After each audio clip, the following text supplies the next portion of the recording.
한 두세 달 만에 다시 여러분들 만나게 돼서 굉장히 반갑습니다. 오늘 2학기 첫 말씀은 사도행전 6장 1절에서 7절에 있는 말씀을 서로 같이 읽으며 이 말씀을 묵상하면서 한 학기를 시작하는 그런 시간을 갖도록 하겠습니다. 제가 지난 학기처럼 제가 한 절 읽고 그 다음에 여러분들이 그 다음 절을 읽는, 그리고 맨 마지막 절은 같이 읽도록 하겠습니다. 교독 형식으로 해서 저희들 성경 말씀을 봉독하도록 하겠습니다. 제가 먼저 읽겠습니다. 그때 제자가 더 많아졌는데 헬라파 유대인들이 자기의 과부들이 매일의 구제에 빠짐으로 히브리파 사람을 원망하니,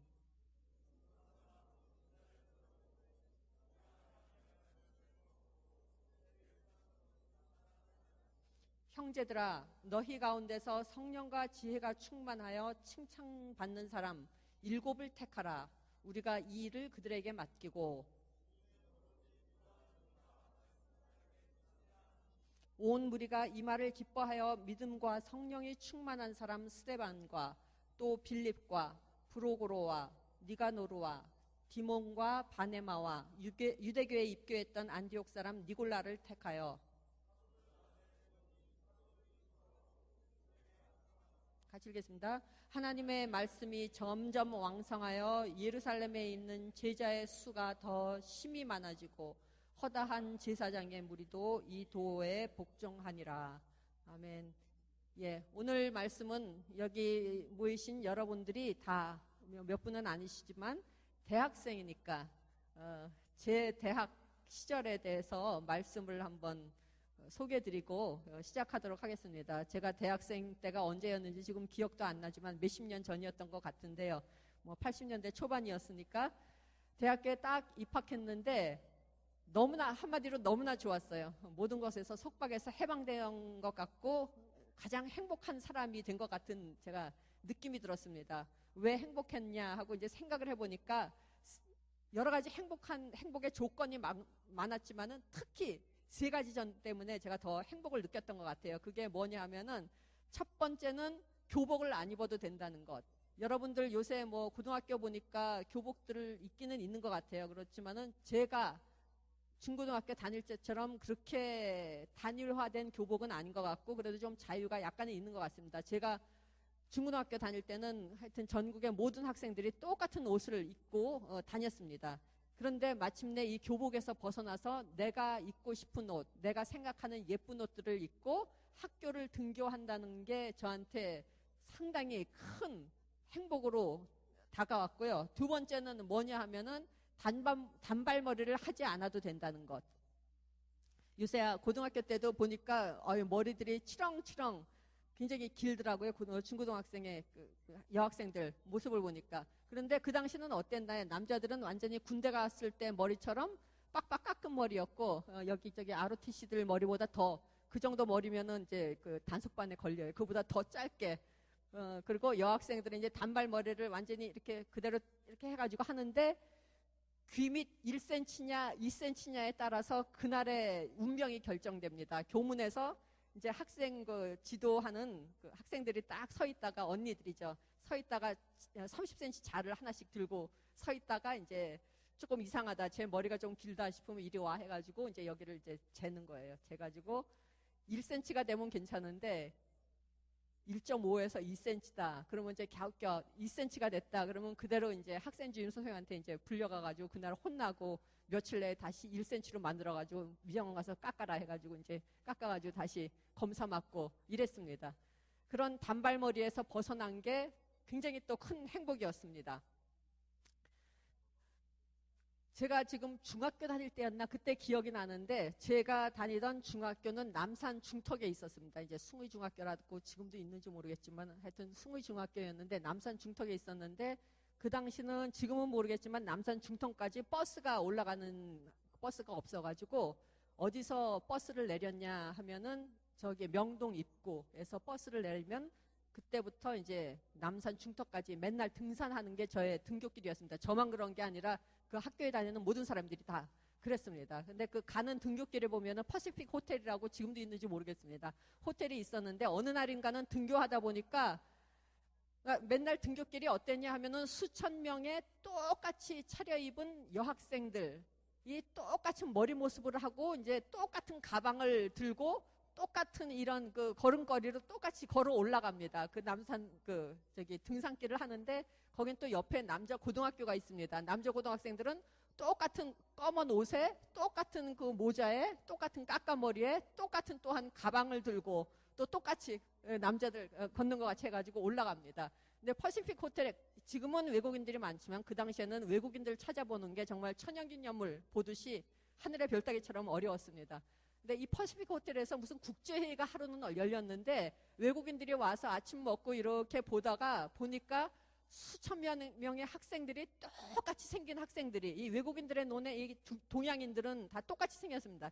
똑같이 생긴 남학생과 여학생들이 똑같은 나이의 사람들이 똑같은 모습으로 똑같은 걸음걸이로 똑같은 데를 향하여 쫙 올라가고 있는 것을 보고서는 이리 와보라고, 저거 한번 보라고 해가지고 외국인들이 그냥 일순간에 쫙 깔리더니 그 다음에 한 사람이 드디어 야, 이건 너무나 진기한 표정이다.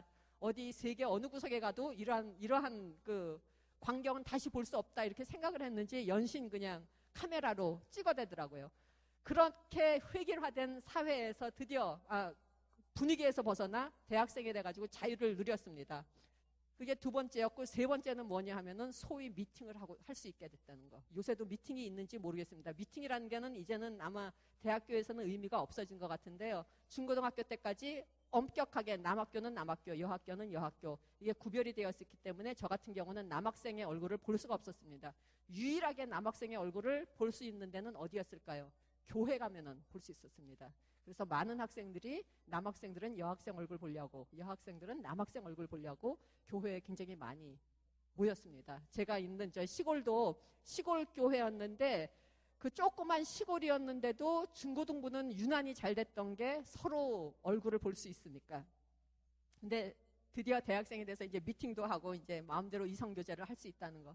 한마디로 천국에 온 것 같은 기분이 딱 느껴졌는데 제가 어느 며칠 전인가요? 이제 방 정리를 하면서 서류 정리하면서 이렇게 뒤적뒤적 하다 보니까 제가 대학교 때 1학년 때 신입생 때 써놓은 글들을 제가 우연히 발견했습니다. 그 글들을 읽어보니까 제가 그때 무슨 생각을 했는지 지금은 다 잊어버렸지만은 제가 이제 기억이 나더라고요. 그때 이제 써놓은 글들을 이렇게 읽으면서 내가 이런 생각을 했구나 하는 이제 이거를 많이 발견하면서 옛날 생각에 젖어들었는데, 그 당시에는 그런 부푼 감정들도 많았는데 그거를 자세히 읽어보니까 제가 고민거리들이 있었구나, 걱정거리들이 있었구나 하는 것도 제가 알 수 있었습니다. 그 걱정거리들도 고민거리들도 요약을 해보니 3가지로 요약이 됐습니다.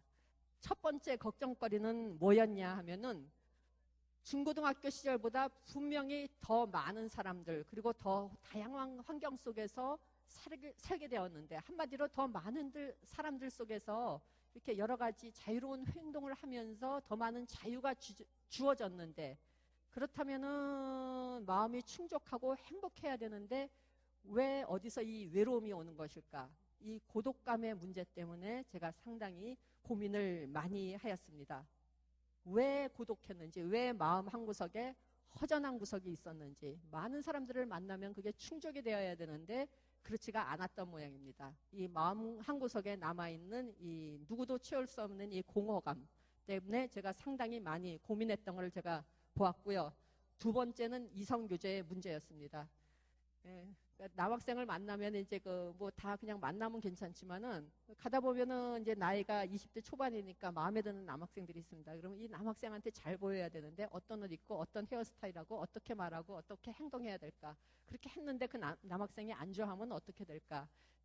제가 관심 있는 남학생들이 상당히 많았습니다. 제 과에도 있었고 캠퍼스에서도 있고 한두 사람이 아니라 저 학생 괜찮다, 멋있다 하고 그냥 찍어둔 남학생들이 상당히 많았는데 성격들이 다 다르니까 다 다른 방법으로 접근을 해야 되는데 어떻게 해야 되는지 이제 경험이 없으니까 이제 모르는 거예요. 그래서 그래, 저 학생도 나한테 관심 있는 것 같은데 그럼 우리 결혼하는 거 아닐까? 하면서 그다음부터 온갖 그냥 상상이 그냥 픽처가 그려지면서 이제 상상의 나래를 혼자서 그냥 펼칩니다. 그런데 결국은 그 중에 한 명하고도 뭐가 성사가 안 돼가지고 아직까지 혼자 있지만은 그 당시에는 이렇게 상상이 제가 많았습니다.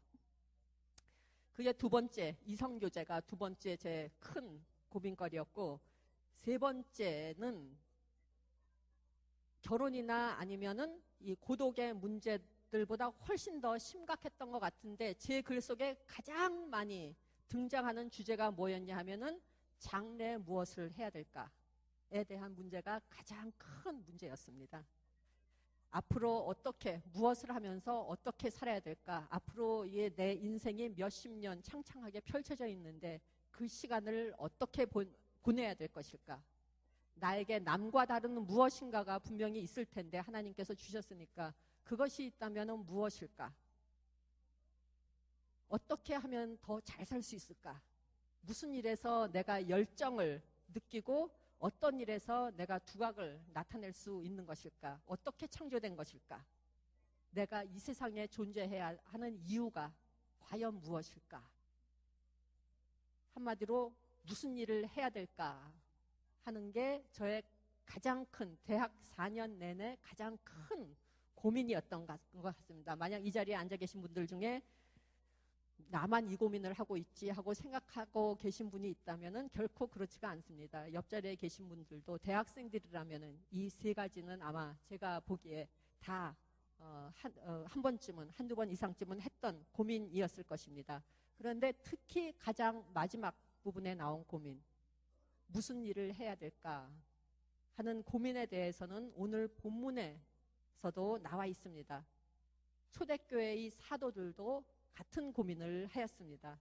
이 역사상 가장 처음으로 이제 막 교회가 생겼습니다. 이 교회는 그런데 원근 각지에서 각각 다른 사람들이 모여서 하나의 교회 공동체가 형성이 되었습니다. 이 원근 각지에 온 사람들이기 때문에 여러 가지 이제 숙박시설도 그렇고 집들이 없으니까 같은 데서 모여서 살았습니다. 그래서 같은 집을 공유하고 같은 음식을 먹고 같이 이렇게 숙식을 하면서 공동체 생활을 하였습니다. 그런데 왜 이렇게 가까운 데서 멀리에서 이렇게 많은 각각 다른 사람들이 이렇게 한 장소로 모인 것일까? 이것은 같은 운동 경기 좋아하기 때문에, 취미 생활이 같기 때문에, 같은 책 좋아하니까, 이 연예인 좋아하니까, 아니면은 뭐 이런 것을 좋아하니까, 이러한 생각 때문에 모인 것이 아니라 한 분, 예수 그리스도 때문에 이 많은 지역에서 이 많은 사람들이 모여서 같은 것을 나누면서 이렇게 숙식생활, 공동체 생활을 했습니다. 자신들의 삶의 목적과 의미가 바로 예수 그리스도를 통해서 발견되어질 수 있다는 이 확신 때문에, 이 세상에 비치신 예수 그리스도 때문에 이 사람들이 와서 공동체 생활을 하였고, 이 예수 그리스도를 통해서 희망을 가지고 이 많은 사람들이 몰려들었습니다. 그렇다면은 이 예수 그리스도, 이분 때문에 모였다면은 이 공동체가 어떤 공동체가 돼야 되나요? 아무런 문제가 없는 완벽한 공동체가 돼야 되는데 무슨 일이 일어났습니까? 소문이 퍼지기 시작했습니다. 네, 여러분들 중 대다수의 분들이 아마 여기 원주 캠퍼스에서는 생활관이 잘 돼 있기 때문에 아마 거의 한 8, 90%, 거의 100%, 거의 모든 학생들이 1학년 때는 아마 생활관, 기숙사 생활을 했을 것입니다. 이 2000년 전 초대교회에 소문이 퍼지기 시작했는데, 이 소문이라는 게 얼마나 빠른지, 요새 소문은 뭐 인터넷이 있으니까 뭐라 그러나요? 페이스북, 트위터, 저는 뭐 계정은 가지고 있지만은 잘 사용은 안 하지만, 인터넷, 트위터나 페이스북에 글 하나 올라가면 어떻게 되나요? 몇 초 내로 전 세계 사람들이 다 알게 됩니다. 이렇게 빠른데 이상하게도 이 인터넷, 컴퓨터가 없었던 이 초대교회 공동체에서도 소문이 얼마나 빨리 퍼져나갔는지 여러분 기숙사 생활을 하면 알 겁니다. 특히 나쁜 소문은 얼마나 빨리 퍼져나갔는지 모릅니다. 사람들이 불평하기 시작한다는 소문이 퍼졌는데 왜 불평을 하냐 하면은 헬라파 사람들이 자신의 과부들이 매일매일의 구제에서 빠져서 음식과 필요한 물품들을 제대로 받지 못한다 하는 소문이었습니다. 결국은 12사도의 귀에까지 이 소문이 퍼져서 교회 전체의 회의가 열리게 됐습니다. 그래서 이제 문제가 이거구나. 그러니까 해결하자 해가지고 했는데, 해결책이 뭐냐 하면은 음식 나누어 주는데 잘하는 달란트가 있는 사람들 7명을 뽑아가지고 그 사람들로 하여금 그 일을 맡기게 한 것입니다. 한마디로 말해서 음식을 나누어 주는 일을 위하여 7명의 사람들이 특별히 선발됐습니다. 음식을 나누어 주는 일. 여러분들이 생각하기에 어떤 일인가요? 한마디로 음식점에서 하는 일입니다. 하찮은 일입니다. 이게 혹시 뭐 이렇게 공동체 이렇게 해가지고 그 테이블이라도 차려놓고 이제 밥 퍼주고 음식 나눠주고 하는 그 분들을 보게 되죠. 그러면 아니 나도 할 수 있지 하면서 하찮게 생각할지도 모릅니다. 그런데 이 가장 하찮게 생각되는 일을 이 오늘 본문에서 뭐라고 표현했냐 하면은 히라버로, 성경책에 히라버로 써있죠. 디아코니아라는 말로 사용해서 표현하고 있습니다. 디아코니아란 말은 히라버로 봉사 혹은 사역이라는 뜻입니다. 사역이라는 말은 여러분들 모두가 잘 알고 계실 것입니다. 이 사역은, 사역 앞에는 여러 가지 단어가 붙죠. 교회 사역, 봉사 사역, 뭐 선교 사역, 무슨 사역, 무슨 사역. 주님의 일을 할 때 우리들은 무슨 단어를 쓰냐 하면은 반드시 이 사역이라는 말을 붙이고 이 사역이라는 말을 통해서 다른 일들과는 구별되는 뭔가 거룩한 일, 뭔가 고귀한 일이라는 뉘앙스를 풍기게 하려고 저희가 이 사역이라는 말을 씁니다. 그런데 이 사역이라는 말이 히라버에서는 바로 디아코니아라는 말이라고 합니다. 자, 그러면은 왜 한마디로 밥 퍼주는 일, 반찬 나눠주는 일에 대해서 디아코니아라는 말을 썼을까요? 그런데 재미있는 것은 이 사역이라는 말이 우리나라 말 성경에서는 사역이라고 쓰여져 있지 않지만 오늘 본문에서 3번 나옵니다. 맨 첫 번째 1절에서 자기의 과부들이 매일의 구제에 빠짐으로 히브리파 사람을 원망하니, 구제라는 말에서 디아코니아라는 말을 사용하고 있고, 그 다음 절 말씀 지금 접대를 일삼는 것이 마땅하지 아니하니, 접대라는 말이 또 히라버 성경을 보면은 디아코니아입니다. 그리고 그 다음 절 우리는 오로지 기도하는 일과 말씀 사역에 힘쓰리라 하니 하는 거기서 나오는 사역이 바로 디아코니아입니다. 구제, 접대, 대접, 사역 다 같은 말 디아코니아라는 말을 사용하고 있습니다. 말씀 사역, 우리나라 성경에서는 이 말씀 전하는 것은 중요한 거니까 사역이라는 말을 붙였지만은 히라버 성경에서는 말씀도 디아코니아, 말씀을 전파하는 것도 디아코니아고, 구제함으로써 이렇게 다른 사람들에게 음식 나누어 주는 것도 디아코니아고, 다른 사람들을 접대하고 환영하고 대접하는 것도 디아코니아다 하고 분명하게 말씀하고 있습니다. 왜 이렇게 사역이라는 말을 이러한 일들에 붙였냐 하면은 그 일을 하는 종류나 그 내용이 중요한 것이 아니라 그 일의 목적과 의미가 뭔가 하는 것을 이 사람들이 생각을 하고 이 일은 디아코니아라는 이 특별한 말을 붙일만 하다 하고 생각했기 때문에 이러한 일들에 디아코니아 사역이라는 말을 붙인 것입니다. 그래서 한마디로 말씀드리자면은 음식 나누는 일을 하는 것, 우리가 하찮은 일이라고 생각하는 이 음식 나누는 일에 대해서 오늘 본문에서 사도들은 디아코니아다, 이것도 사역이다 하고 하면서 이거를 구별된 일로 이렇게 만들어 버렸습니다. 저희들 교회라고 하면은 보통 사람들이 모인 것입니다. 보통 사람들이지만 하나님께서 주신 재능이 있고 열정이 있고 달란트가 있고 소명이 있습니다.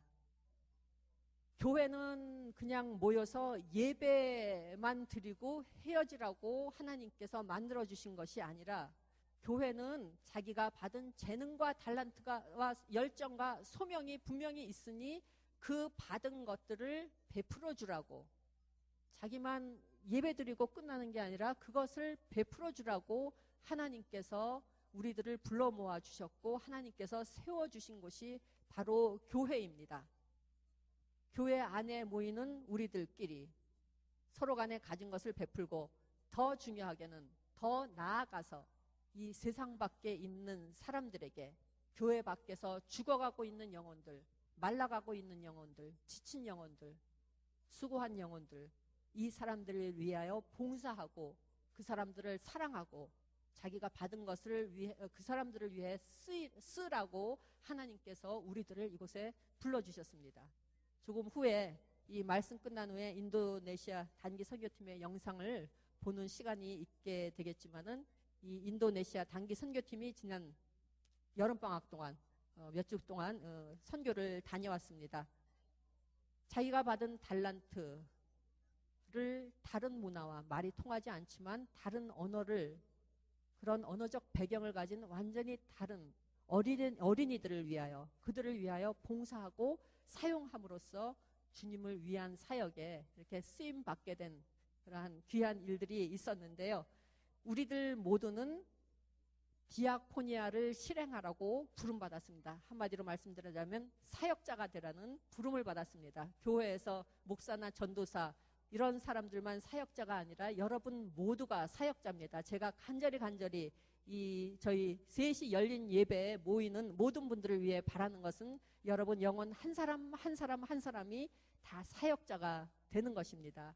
다 말씀의 사역자로 부르심을 받지는 않았겠지만은 여러 가지 사역이 있습니다. 제가 많은 세계적으로 유명한 사람들을 알고 있고 개인적으로도 소위 말하는 성공한 사람들을 알고 있습니다. 다른 사람들이 보기에 하나도 부러울 것이 없는 사람들을 많이 알고 있습니다. 또 책을 통하여, TV를 통하여, 그리고 인터넷을 통하여 세계적으로 한마디로 말해 남부러울 것이 없는 사람들을 많이 알고 있습니다.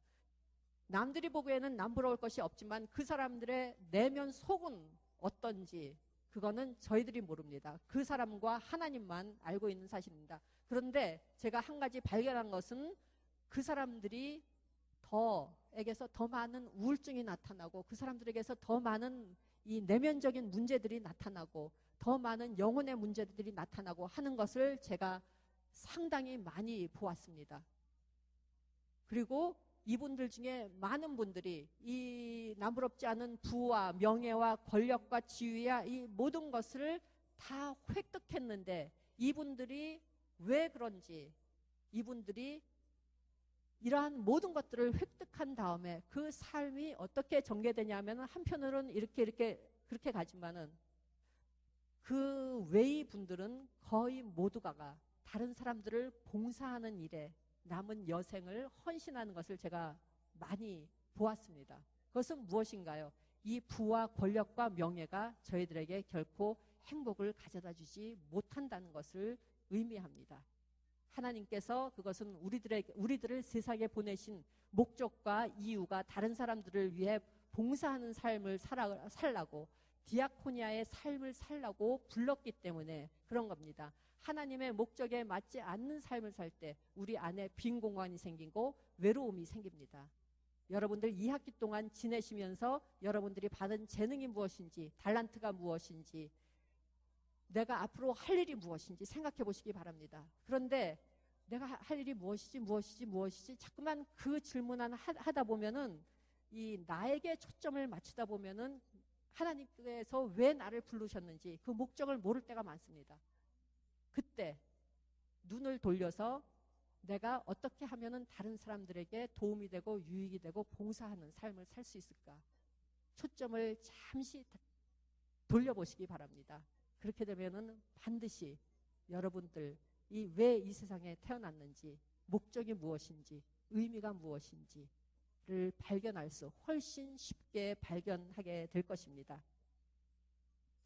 여러분이 발견한 그 일이 다른 사람들의 눈에는 이 구제하는 일처럼, 바쁘는 일처럼 아주 하찮은 일일지도 모릅니다.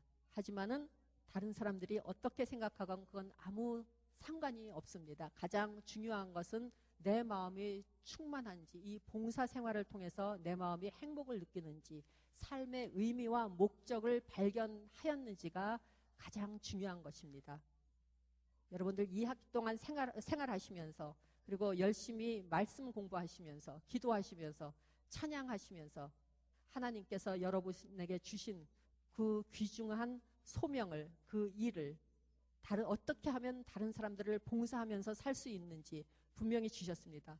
그 무엇인가를 발견하는 한 학기가 되시기 바랍니다. 그래서 주님으로부터 나는 가장 큰 복을 받을 사람, 가장 행복한 사람이라는 그러한 깨달음을 가지고 한 학기 보내시기 바랍니다. 다 같이 기도하시겠습니다.